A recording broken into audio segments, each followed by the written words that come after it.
వందే శంభుం ఉమాపతిం సురగురుం వందే జగత్కారణం వందే పన్నగభూషణం మృగధరం వందే పశూనాం పతిం వందే సూర్య శశాంక వన్హినయనం వందే ముకుంద ప్రియం వందే భక్తజనాశ్రయం చ వరదం వందే శివం శంకరం. ఓం శ్రీ దుర్గామల్లీశ్వరాభ్యాం నమ. ఓం శ్రీ రాధాకృష్ణాభ్యాం నమ. కృష్ణం వందే జగద్గురుం, అర్జునం వందే జగదేక వీరం. మనకి ఇప్పుడు కార్తీక మాసం వచ్చేసింది. ఈ కార్తీక మాసంలో మనం ఏ పూజలు చేసుకుంటే మనకి జాతకాలన్నీ కూడా, దోషాలుగా ఉన్నటువంటి గ్రహాలన్నీ కూడా శుభస్థానాల్లోకి వెళ్తాయి, దోషాలు పోతాయి, మనకి మంచి ఫలితాలు వస్తాయి అనేటటువంటి దాని మీద మనం ఇప్పుడు మాట్లాడుకుందాం. అయితే ఇప్పుడు మనకి కొన్ని గ్రహాలన్నీ కూడా అరిష్ట స్థాన గతాహ, అరిష్ట స్థానాల్లో ఉంటాయి. వాటిని శుభ ఏకాదశ స్థానాల్లోకి మార్చాలి. ఏ గ్రహాः అరిష్టస్థానగతాः తేషాం గ్రహాణం శుభ ఏకాదశ స్థలాఫలాభ్యాప్త్యర్థం ఏం చేయాలి మనము అంటే, మనకి మన గురువు గారు అయినటువంటి బ్రహ్మశ్రీ చాగంటి కోటేశ్వరరావు గారు ఏం చెప్పారండి, మనకి ఎప్పుడైతే శివుడు పిలవందే అసలు అరుణాచలంలోకి అడుగుపెట్టలేం. అలాగే అరుణాచలంలోకి దర్శనం చేయనటువంటి వాళ్ళంతా కూడా మరి మోక్షాన్ని పొందుతారా పొందరా అని ఒక ప్రశ్న ప్రతి పండితుల హృదయాల్లో కూడా ఉంటుంది. అరుణాచలాన్ని మొత్తం మీద ఒక్కసారైనా సరే జీవితంలో వీళ్ళు దర్శించుకోవాలి. ఇది పంచభూతాలతో తయారైనటువంటి ఆలయాలలో, శివ ఆలయాలలో ఒకటి అగ్నితత్వం కలిగినటువంటిది. కాబట్టి మనం కనుక జీవితంలో ఒక్కసారి అరుణాచలాన్ని కనుక దర్శించినట్లయితే అక్కడ మనం మరణించిన తర్వాత చిత్రగుప్తుడే డైరెక్ట్గా సాక్ష్యం చెప్తాడు. ఎవరికండి? యముడికి. వీళ్ళు అరుణాచలం వెళ్ళారు, మరి వీళ్ళు ఎంత పాపాత్ములైనప్పటికీ కూడా పాపక్షయం చేసేటటువంటి తత్వం ఒక్క అగ్నితత్వానికే ఉంది. ఆ అగ్నితత్వ రూపుడైనటువంటి పరమేశ్వరుడు, అరుణాచలేశ్వరుడు మనకి వీళ్ళ దర్శనం చేసుకొని వచ్చారు, వీళ్ళ పాపాన్నంతటినీ కూడా క్షయం చేశారు అని చెప్పి చిత్రగుప్తుడి స్వయంగా మన యొక్క ఖాతాల్లో, తప్పుల ఖాతాల్ని ఆయన రద్దు చేసేస్తాడు. ఇది శాస్త్రవచనం. కాబట్టే మనందరం కూడా ఏం చేస్తున్నారు? అన్నామలై, తిరువన్నామలై వెళ్తున్నారు, అరుణాచలం వెళ్తున్నారు. అయితే అదే పనిగా పదే సార్లు వెళ్ళాల్సినటువంటి అవసరం లేదు.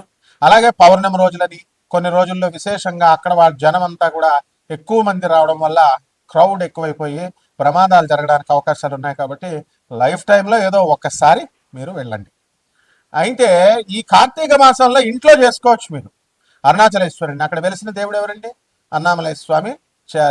ఈ యొక్క శివుడు మనకేమైంది, బ్రహ్మ నేను గొప్ప అంటే నేను గొప్ప అని చెప్పి బ్రహ్మ విష్ణువు ఇద్దరు కూడా వాళ్ళు తగవులు ఆడుకుంటుంటే వాళ్ళిద్దరి మధ్య కూడా అగ్నితత్వంతో వచ్చినటువంటి ఒక అగ్ని స్తంభం ఇలా పొడుగ్గా వచ్చేస్తుంది. వచ్చేసి దీని ఆదిని అంతాన్ని మీరిద్దరు కనుక్కొని రండి. ఒకళ్ళ ఆదిని కనుక్కురండి, ఒకళ్ళ అంతాన్ని కనుక్కురండి. అప్పుడు నేను ఎవరు శ్రేష్ఠులో ఎవరు గొప్పవాళ్ళో నేను చెప్తానంటాడు. శ్రీ మహావిష్ణువు కూర్మావతారంతో క్రిందకి వెళ్ళిపోతాడు. పైన ఆ బ్రహ్మ ఏం చేస్తాడు? హంసను వేసుకొని పైకి వెళతాడు మొదలు కనుక్కుందామని. ఎవరు కనుక్కోలేకపోతారు. అందువలన ఈ యొక్క శివుడు ఆది మధ్యాంత రహితుడు. కాబట్టి కార్తీక మాసంలో అందరూ వెళ్ళలేరు కాబట్టి ఇంట్లో అరుణాచలేశ్వర స్వామి వారిని ప్రార్థించండి. తెల్లవారుజాము నిద్ర లేవండి అందరూ కూడా. మరి తెల్లవారుజాము నిద్ర లేచిన తర్వాత చన్నీళ్లతో తలంట స్నానం చేయాలి మగవాళ్ళు. ఏమన్నా మరి పేషెంట్స్, ముసలాళ్ళు, రోగాలతో ఉన్నటువంటి వాళ్ళ చిన్నపాలకి మినహాయింపు ఉంది. మిగతా వాళ్ళంతా కూడా తెల్లవారుజామున సూర్యోదయానికంటే ముందే నిద్రలేచి చన్నీళ్ళతో స్నానం చేసి చక్కగా ఈ పార్వతీ పరమేశ్వరుని ఇద్దరిని కూడా మనము అరుణాచలేశ్వర స్వామిని, పార్వతీ అమ్మవారిని మనము ప్రార్థించాలి. అందువలన ఇక్కడ పంచాక్షరి మంత్రం చాలు మనకి. ఏమన్నా మాకు పెద్ద పెద్ద శ్లోకాలు రావండి అని అనుకునేటటువంటి వాళ్ళు ఏం అవసరం లేదు. ఇంద్రకీలాద్రి పర్వతం మీద మన పార్థుడు అర్జునుడు ఏం చేశాడండి? ఓం నమ శివాయ అనేటటువంటి మంత్రంతో, సింపుల్ పంచాక్షరి మంత్రంతో పాశుపతాస్త్రాన్నే సాక్షాత్తు శివుడే తీసుకొచ్చి అర్జునుడికి ఇచ్చాడు. అందువల్ల ఆ మంత్రంతో చాలు. మారేడాకు మాకు దొరకట్లేదండి అని అనుకునేటటువంటి వాళ్ళు ఏదో మొత్తం మీద కార్తీక మాసంలో ఒక్కసారి మారేడాకు మీదతో శివలింగం పైన పెట్టి ఇంట్లోనే ఈ యొక్క బటన వేలు కంటే చిన్న శివలింగాన్ని మీరు పెట్టుకోవచ్చు. ఏమన్నా శివలింగం అంటే మాకు భయం వేస్తుంది అండి అనుకునేటటువంటి వాళ్ళు ₹1 పిల్లని శివలింగంగా పెట్టుకుని ఇంట్లో పూజ చేయండి, అభిషేకం చేయండి. ఓం నమస్తే అస్తు భగవన్ విశ్వేశ్వరాయ మహాదేవాయ త్ర్యంబకాయ త్రిపురాంతకాయ త్రికాగ్నికాలాయ కాలాగ్ని రుద్రాయ నీలకంఠాయ మృత్యుంజయాయ సర్వేశ్వరాయ సదాశివాయ శ్రీమన్మహాదేవాయ నమః అంటూ వచ్చిన వాళ్ళు చదివండి. రానటువంటి వాళ్ళు ఓం నమ శివాయ మంత్రంతో చేయండి. మొత్తము ఇదిగో నాకులాగా 3 నామాలు పెట్టుకోవాలా. అలాగే చందనం పెట్టుకోండి. ఈ భస్మాన్ని ధారణ చేయడం వల్ల మనకి పాపాలన్నీ కూడా నశిస్తాయి అని చెప్పి గురు చరిత్రలో దత్తాత్రేయ స్వామి వారు కూడా నృసింహ సరస్వతి స్వామి గారుగా భస్మధారణ యొక్క మహిమను గురించి ఆయన తెలియజేశారు. కాబట్టి ప్రతి ఒక్కళ్ళు కూడా ఈ యొక్క అరుణాచల చరిత్రను మనం కనుక తీసుకున్నట్లయితే సాక్షాత్తు ఒక భక్తుడు మరి ఒక భక్తుడు ఉండేవాడు. మన గురుదేవులైనటువంటి నండూరు శ్రీనివాస్ గారు కూడా ఆయన వీడియోలో ఎన్నోసార్లు చెప్పారు. ఆ భక్తుడు ఏం చేశాడు, కుమారస్వామి ఉపాసకుడు. అయితే కొన్ని తప్పుదోవలు పడతాం, డీవియేషన్ అవుతూ ఉంటాం. అందువల్ల కామా తురాణ లజ్జ నా భయం, కామంతో కళ్ళు మూసుకున్న వాడికి ఏమవుతుందండి, సిగ్గు శరం భయం మానం అన్ని వదిలేస్తాడు. వదిలేసి వాడు వేశ్యాలోలుడు అయిపోయాడు. వేశ్యల దగ్గరికి వెళ్తున్నాడు. అక్క ఏం చేసింది, వాడికి తల్లిదండ్రులు లేరు, ఒకే ఒక అక్క ఉంది. ఆ అక్క వీడికి పెళ్లి చేసింది. పెళ్లి చేస్తే వీడు శుభ్రంగా పెళ్లంతో కాపురం చేసుకోకుండా పొరుగింటి పుల్లకూర రుచి, మన ఇంట్లో గోంగూర ఉన్నా అది రుచి కాదు. ఇండియాలో మనం ఉంటున్నా సరే ఇండియా గొప్పతనం మనం చెప్పుకోం. ఫారెన్ వెళ్ళాలందండి, అమెరికా వెళ్ళాలంది, విదేశాలు చాలా గొప్పవాళ్ళండి, విదేశాలు చాలా గొప్పవండి. నా మొగుడిని నేను విదేశాలకు తీసుకెళ్తాడని నేను పెళ్లి చేసుకుంటే వీడు ఫ్యామిలీ మ్యాన్ అయిపోయి అమ్మ చెల్లెళ్ళు అక్కలు చెల్లెళ్ళు అంటున్నాడండి అని బాధపడేటటువంటి ఆడవాళ్ళు చాలా మంది ఉన్నారు. అటువంటి వాళ్ళందరికీ కూడా ఈ యొక్క పొరుగింటి వాళ్ళు ఎలాగైతే రుచిగా, పొరుగింటి పుల్లకూర ఏ విధంగా అయితే రుచిగా ఉంటుందో ఆ విధంగా వీడు తన సొంత భార్యతో కాపురం చేసుకోకుండా మొత్తం ఊళ్ళో ఉన్నటువంటి వేశ్యలందరి దగ్గరికి వెళ్తున్నాడు. ఒక రోజున వచ్చి విసిగిపోయినటువంటి అక్క, ఒరే ఇంత కామాంధుడు అయిపోయావు, కాబట్టి నువ్వు నన్ను అనుభవించు, నువ్వు కామం కోసమే కదా అని తన శరీరాన్ని ఇలా చూపించేసరికి హడిలిపోయినటువంటి వాడు ఛీ నా జీవితం ఇంతే అని చెప్పేసి మరి ఆయన ఏం చేశాడు, ఈ యొక్క కొండ పైనుంచి దూకేశాడు. ఇదిగో ఇవి గోపురాలు, కిలా గోపురం, బల్లాల గోపురం ఇవన్నీ ఉన్నాయి. ఒక గోపురం మీద నుంచి దూకేశాడు. దూకేస్తే సాక్షాత్ కుమారస్వామి ఉపాసకుడు కాబట్టి కుమారస్వామి వచ్చేలా స్వయంగా ఆయన ఇలా పట్టుకున్నాడు. పట్టుకునేసరికి ఏం జరిగిందండి, వాడు మోక్షాన్ని నాలిక పైన బీజాక్షరాలు రాస్తే మహా ఉపాసకుడిగా మారిపోయాడు. ఇది ఒక కథ. మన గురువు గారు నండూరు శ్రీనివాస్ గారు ఇంకా రమ్యంగా వివరించారు. అలాగే రెండవది ఇంకొక శివుడు సాక్షాత్తు ఈ యొక్క అరుణాచలం పరిపాలించేటటువంటి రాజుని మనం ఏం చేయాలి, రాజును పరీక్షించాలనుకున్నాడు. అందుకని ఒక సన్యాసి వేషంలో వచ్చాడు. తన శిష్యులందరినీ కూడా తీసుకొచ్చి, ప్రమద గణనాథులందరినీ కూడా తీసుకొచ్చి సన్యాసుల రూపంలో తీసుకొచ్చి రాజుని ఏమని అడుగుతాడంటే, మీ రాజ్యంలో ఉన్నటువంటి వేశ్యలందరినీ కూడా తీసుకొచ్చి మా శిష్యులకు అప్పచెప్పేయమంటాడు. అప్పచెప్పేయమంటే ఇదేం వింత కోరిక ఎవడో ఇలా అడగడని చెప్పేసి ఆ రాజు మొత్తం మీద ఆయన రాజ్యంలో ఉన్నటువంటి వేశ్యలందరినీ తీసుకొచ్చి అతనికి అప్పచెప్పేస్తాడు. అయితే ఆఖరిగా మంచం మీద కూర్చున్నటువంటి ఆ యోగి గురువు ఎవరైతే ఉన్నాడో సాక్షాత్తు శివుడు మారువేషంలో ఉన్నతను ఏమడుగుతాడు, నాకు కూడా ఒక వేశ్య కావాలంటే అప్పటికే రాజ్యంలో ఉన్నటువంటి వేశ్యలంతా కూడా అపాయింట్మెంట్ ఫిక్స్ అయిపోయినాయి అందరికీ. ఇంకా ఎవరు కూడా నో వేకెన్సీ, ఎవరు ఖాళీగా లేరు. అప్పుడు ఏం చేశాడు, మరి ఇలాగా అని రాజు అనుకుంటుంటే అందరూ ఎంగేజ్ అయిపోయారు, అందరూ కమిట్మెంట్లు అయిపోయినాయి. అట్లాగా అని అనుకుంటుంటే రాజుకున్నటువంటి భార్య, రెండవ భార్య అయినటువంటి రెండవ మహారాణి, నేనే వెళ్తాను అతని దగ్గరికి అని చెప్తే అతిథి యొక్క కోరికను తీర్చడం మన ధర్మం అని చెప్పి రాజు పంపిస్తాడు. పంపించి ఈ యొక్క రాణి వెళ్ళేసరికి అక్కడ ఆ శివుడు మారువేషంలో ఉన్నటువంటి శివుడు మంచం మీద ఇలా కూర్చుని ఉన్నాడు. కాబట్టి ఆ కూర్చుని ఉన్నటువంటి అతను ఏమవుతాడు, చూస్తుంటే రాణి వెళ్ళి ముట్టుకుంటుంది. అతను చిన్న పిల్లాడైపోయాడు. ఆశ్చర్యపోయింది. ఆహా, శివుడే వచ్చి, అరుణాచలేశ్వరుడే వచ్చి మరి ఈ పిల్లాన్ని మాకు ఇచ్చాడు అని చెప్పేసి ఆ పిల్లాన్ని తీసుకుని వెళ్ళి చక్కగా ఏం చేస్తుందండి, ఆయనకు అప్పచెప్తుంది. వాళ్ళ భర్తకి, రాజుగారికి ఇస్తుంది. రాజుగారు ఏమండి మనకు చిన్న పిల్లాడు ఇచ్చాడండి, పిల్లాడిని ఇచ్చాడు శివుడు, మనకి పిల్లలు లేరు కదా అని, మరి ఇదిగోండి ఎత్తుకోండి అంటే అప్పుడు ఆయన ఎంతో చక్కగా ఎత్తుకుంటాడు. ఎత్తుకున్న 5 నిమిషాలకు ఆ పిల్లోడు మాయమైపోతాడు. మాయమైపోయిన తర్వాత ఆ పరమేశ్వరుడు శివపార్వతులు ఇద్దరిని ప్రార్థించగా శివుడు ప్రత్యక్షమై ఏం చేశాడు, 2 దండలు తీసుకొచ్చి వీళ్ళిద్దరికి సన్మానం చేశాడు. ఎవరికి, రాజుకి భార్యకి 2 దండలు వేసి, నేను మీకు కుమారుడిలాగా వచ్చాను కాబట్టి మీరు నాకు తల్లిదండ్రులు, కాబట్టి నువ్వు చనిపోయిన తర్వాత నేను నీకు పిండం పెడతాను అని చెప్పేసి, బతికుండగా మనం తల్లిదండ్రులకి అన్నం పెట్టాం, ముసలిళ్ళకి అందరికీ కూడా. చచ్చిపోయిన తర్వాత పిండాలకు మాత్రం 2 లక్షలు 3 లక్షలు పెట్టి గోకర్ణంలో చేయాలి. పిండాలు పితృదోషాలు పోతాయి. కాళహస్తి వెళ్తే కాలసర్ప దోషం పోతుంది అని కాళహస్తి పూజలు, కాలసర్ప పూజలు, పితృదోషాలు, మోక్షనారాయణ పూజల కోసం లక్షలాది రూపాయలు ఖర్చు పెడతాం. అంతేగాని బతికుండగా ముసలాళ్ళకి రోజు తిండి పెడితే వాళ్ళు ఎంతో జన్మనిచ్చినటువంటి వాళ్ళు ఎంతో మనల్ని సంతోషిస్తారు చూసి అనేటటువంటి ఇంగిత జ్ఞానం మనకి లేదు ఎలాగో. అదేవిధంగా రాజు కూడా ఏం మినహాయింపు కాదు, అందువల్ల శివుడు కూడా ఏం మినహాయింపు కాదు. శివుడు ఏం చేశాడు, నేను నీకు చచ్చిపోయిన తర్వాత పిండం పెడతానని చెప్పి అతను ఇప్పటికి కూడా ఆ పరమేశ్వరుడు ఆ రాజుకి పిండం పెడతాడనమాట. కాబట్టి ఇటువంటి అగ్లీగా ఈ స్టోరీస్ ఉన్నప్పటికీ కూడా ఏమిటి ఈ వేసులు ఏమిటి, శివుడు అడగడం ఏమిటి, రాజ్యంలో ఉన్న వాళ్ళందరినీ రాజు పెళ్ళం తీసుకెళ్ళడం ఏమిటి, రాజు తన రెండో భార్య అడగడం ఏమిటి, రెండో భార్యని తీసుకెళ్ళడం ఏమిటి, చెప్పడం ఏమిటి, what is all this non sense.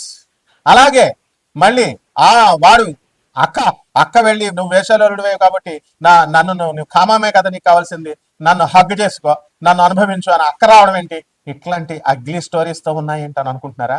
దీనికి సమాధానం ఇచ్చే మొనగాళ్ళు మన గురువు గారు శ్రీమాన్ నండూరి శ్రీనివాస్ గారు చాలా రమ్యంగా మంచి హృదయ రసవత్తరంగా చెప్తారు. కాబట్టి మా గురుదేవులైనటువంటి చాగంటి గారు కానీ నండూరి గారు కానీ చెప్పిన తర్వాత అరుణాచలం పొలోమని వెళ్ళిపోతున్నారు జనం. కాబట్టి మీరు కూడా ఆ గ్యాంగ్ లోకి అలాగే వెళ్ళమని ఒకే రోజు వెళ్ళమని చెప్పారా వాళ్ళు? కార్తీక మాసంలోనే వెళ్ళిపోయి తమిళియన్స్ అందరికీ ఇబ్బంది పెట్టమన్నారా? వాళ్ళు ఏకంగా స్టేట్లో విడగొట్టేయండి అంటున్నారు, పేర్లే మార్చేయమంటున్నారు మీ దెబ్బకు భయపడి. తెలుగు వాళ్ళు వచ్చేస్తున్నారు బాబు, తెలుగు వాళ్ళు వచ్చి ఇక్కడ దుకాణాలు పాతేశారు, షాపులు పెట్టేశారు, మొత్తం వీళ్ళంతా కూడా మాకు వ్యాపారాలు లేకుండా చేశారు అని చెప్పేసి ఈ స్టేట్ పేరే తమిళనాడు పేరు పెట్టేసేయండి, తిరునామలై అని పెట్టండి, don't call it has Arunachalam అనేటటువంటి స్థాయికి మీరు వెళ్ళిపోతున్నారు. కాబట్టి డోంట్ గో లైక్ దట్. ఈ యొక్క కార్తీక మాసంలో వెళ్లకుండా ఇంట్లో చేయండి, ఇంట్లో తపస్సాధన చేయండి నాయన. కాబట్టి ఈ శివపార్వతులకి ఎవరైతే ఈ అరుణాచలేశ్వరుడికి గంధం విభూతి మారేడాకు వేయండి, పారిజాత పుష్పాలు వేయండి.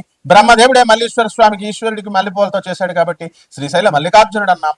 అలాగే మన బెజవాడ కనకదుర్గమ్మ దేవాలయంలో మల్లెపూలతో బ్రహ్మదేవుడే పూజ చేశాడు కాబట్టి అక్కడ శివుణ్ణి మల్లీశ్వరుడు అన్నాం, దుర్గా మల్లీశ్వరుడు అన్నాం. కాబట్టి ఇక్కడ మనకి ఈ సంవత్సరంలో ఉన్నటువంటి గ్రహ స్థితిగతులను కనుక మనం చూసుకున్నట్లయితే శని వక్రించి ప్రస్తుతానికి ఈ రోజుకి శని వక్రించి మీనరాశిలో ఉన్నాడు, రాహు మరి కుంభరాశిలో ఉన్నాడు, మరి కేతు సింహరాశిలో ఉన్నాడు, గురుడు మా యొక్క కర్కాటక రాశిలో ఉన్నాడు, శుక్రుడు కన్యా రాశిలో ఉన్నాడు, ఆ తర్వాత తులారాశి స్వక్షత్రగతుడు అవుతున్నాడు కొన్ని రోజుల్లో నవంబర్ మధ్యలో.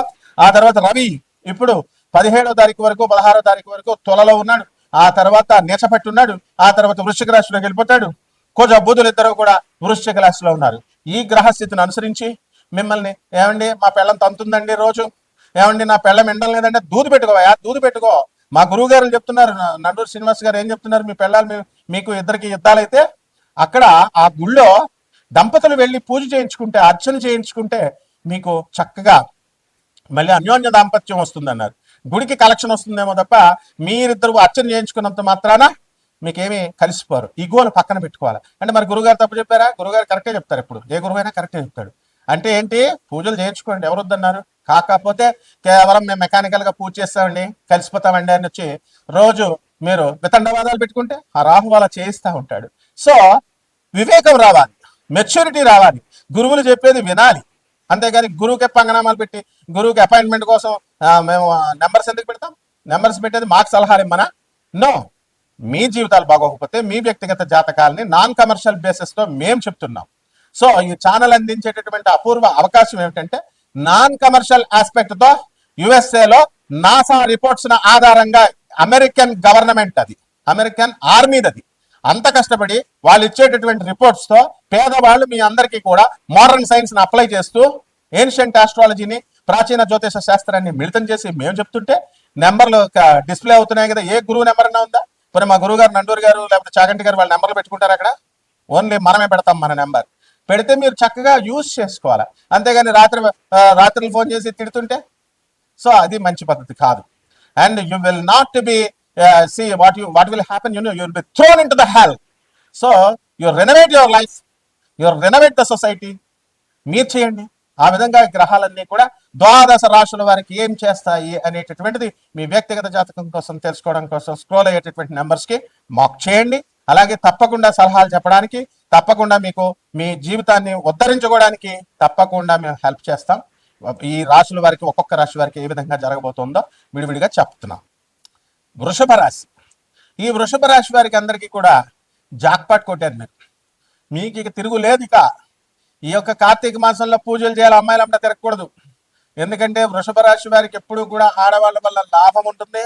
అట్ ద సేమ్ టైం ఒక స్త్రీ ఎప్పుడు కూడా మీ వెంట వెన్నంటి మీ పైన పగ తీర్చుకోవడానికి వస్తూ ఉంటుంది, ట్రై చేస్తానే ఉంటుంది. కాబట్టి అంటే గతంలో మీరు ఎవరిని మేము ఈ జన్మలో ఎవరి ఆడవాళ్ళ జోలికి వెళ్ళలేదంటే గత జన్మల ఫాలోయింగ్ ఆయన క్యూములేటివ్ చక్రవడ్డీలు వస్తూ ఉంటాయి. వాళ్ళకి అప్పుడు చేస్తే హ్యాండ్ వేస్తే ఇప్పుడు వస్తారు. కాబట్టి ఈ యొక్క వృషభ రాశి వారికి అందరికీ కూడా లాభంలో ఉన్నటువంటి శని వక్రించి ఉండడం వల్ల మార్కెటింగ్ ఫీల్డ్లో ఉన్నటువంటి వాళ్ళు, మెడికల్ రిప్రజెంటేటివ్స్ ఎవరైతే ఉన్నారో, ఎల్ఐసి ఏజెంట్లు, వీళ్ళందరూ కూడా బ్రహ్మాండంగా ముందుకెళ్ళడం అనేటటువంటిది జరుగుతుంది. ఈ కార్తీక మాసంలో మీరు అరుణాచలేశ్వరుణ్ణి, పార్వతి అమ్మవారిని మీరు పూజ చేసుకోవాలా. పూజ చేసుకోవడం వల్ల అర్ధాశ్రమ కేతు ఉన్నాడు, మీకు ఏదో రకమైనటువంటి డిప్రెషన్ని తీసుకొస్తాడు. ఆత్మహత్య చేసుకోవాలనుకుంటారు, ఏమండి నేను చాలా స్ట్రాంగ్ అండి, నేను ఆత్మహత్య చేసుకోనండి అంటే కుదరదు. ఆత్మహత్య అనేటటువంటి చేసుకున్న వాళ్ళంతా మీకు మనలాంటి వాళ్ళు కూడా చాలా ధైర్యస్తులే. పిరికోళ్ళలో ఎందుకు అయిపోయారు? గతంలో చూసుకోండి, హోమ్ మినిస్టర్స్గా పనిచేసిన వాళ్ళు, కొన్ని వందల మంది డీజీపీలని, వందల మంది కమిషనర్స్ని, లక్షల మంది పోలీసులకి ఎన్నో సంవత్సరాలుగా మరి మినిస్టర్గా ఉన్నాడు ఆయన. అంతమందిని పరిపాలించినటువంటి వాడు సూసైడ్ చేసుకున్నాడు. ఎందువల్ల? హిట్లర్, నెపోలియన్ బోనపార్టీ, డిక్టేటర్స్గా పేరు తెచ్చుకున్న వాళ్ళు వీళ్ళంతా సూసైడ్లు చేసుకున్నారు. కారణం ఆ బలహీన క్షణంలో అలా అనిపించేస్తూ ఉంటుంది. కాబట్టి వృషభ రాశి వారికి అందరికీ కూడా స్త్రీల జోలికి వెళ్ళకండి, వెళ్తే మాత్రం ఖచ్చితంగా నేను చెప్పింది జరుగుతుంది. అలాగే ఈ యొక్క సప్తమ స్థితిగతుడైనటువంటి కుజబుధుల యొక్క ప్రభావం వలన భార్య భర్తలు ఇద్దరు కూడా నార్త్ అండ్ సౌత్ పోల్స్ లాగా ఉండి వ్యతిరేకత అనేటటువంటిది ఒకళ్ళపైన ఒకళ్ళకి వస్తుంది. కాబట్టి ఆర్గ్యుమెంట్స్ పెట్టుకోకండి. అండ్ ఒకళ్ళు ఎవరు కూడా అవతల వాడిని అన్ని ఆస్పెక్ట్స్లో కూడా మీరు సాటిస్ఫై చేయలేరు. కాబట్టి వాళ్ళు చెప్పిందల్లా చేయాలి అని అనుకోవడం కష్టం. అలాగే వృషభ రాశి వాళ్ళు ఎవరైతే ఉన్నారో అటువంటి వాళ్ళకందరికీ కూడా ధనం ఆదాయం బాగా పెరుగుతుంది గతం కంటే మనం పోల్చుకుంటే. అయితే ఖర్చు కూడా అంతే అధికంగా ఉంటుంది. కాకపోతే వివాహాలు కానటువంటి వాళ్ళకందరికీ కూడా వివాహాలు అవుతాయి. అండ్ నెక్స్ట్ ఈ యొక్క వివాహాలు అయిన తర్వాత మాకు పుత్ర సంతానం లేదంటే అనేటటువంటి వాళ్ళకు కూడా మరి సంతానం కలగడానికి అవకాశాలు ఉన్నాయి. కాబట్టి ఈ మాసాన్ని మీరు వేస్ట్ చేసుకోవద్దు. కర్ణుడు ఏం చేశాడు? టైం వేస్ట్ చేసుకున్నాడు. దుష్ట చతుష్టయంతో కలిసి శకుని, దుర్యోధనుడు వీళ్ళతో కూర్చొని మహావీరుడైనా మంచివాడైనా ఏం చేశాడు? దుష్ట ప్లాన్లు వేస్తూ పాండవుల్ని ఎలా ఇబ్బంది పెట్టాలా అంటూ చెత్తగాళ్లతో తిరుగుతూ టైం వేస్ట్ చేసుకున్నాడు. అదే మన అర్జునుడు, మన mega hero, mighty hero the జగదేక వీరుడు అర్జునుడు ఏం చేశాడు? వాళ్ళ తాతలు చెప్పినట్టుగా, వాళ్ళ గురువులు చెప్పినట్టుగా విని ఆ వనవాస కాలాన్ని తపస్సులు చేసి దేవతల్ని మెప్పించి చక్కగా దివ్యాస్త్రాలను సంపాదించుకొని జగదేక వీరుడిగా తెచ్చుకున్నాడు, ధర్మాత్ముడయ్యాడు. ఆ రకంగా వెళ్ళండి. కాబట్టి పరిహారాలు ఏం చేయాలంటే వృషభ రాశి వారికి కేతువు బాగుండలేదు, రవి బాగుండలేదు. కేతువు ప్రతి నెల మనం చేసుకుంటూ వస్తున్నాం. అలాగే ఈ యొక్క మనకి ఈ గురుడు బాగుండలేదు. కాబట్టి గురు జపం చేయండి, గురు స్తోత్రాలు చదవండి. గురువుకి కిలోం పావు శనగల్ని, పసుపు రంగు వస్త్రాలనిచ్చి పేద బ్రాహ్మణులకి మనం గురువారం నాడు ఉదయం తెల్లవారుజాము 3 గంటలకు దానం చేయండి. కుదరదండి అంటే 6 గంటలకు చేయండి. 6 గంటలకు దానం చేసి అలాగే మేడి చెట్టు చుట్టూ ప్రదక్షిణాలు చేయండి, 108 ప్రదక్షిణలు గురువారం నాడు. అలాగే చక్కగా గురు చరిత్రను పారాయణ చేయండి. ఈ విధంగా చేసినట్లయితే బ్రహ్మాండంగా ఉంటుంది. శుభమస్తు.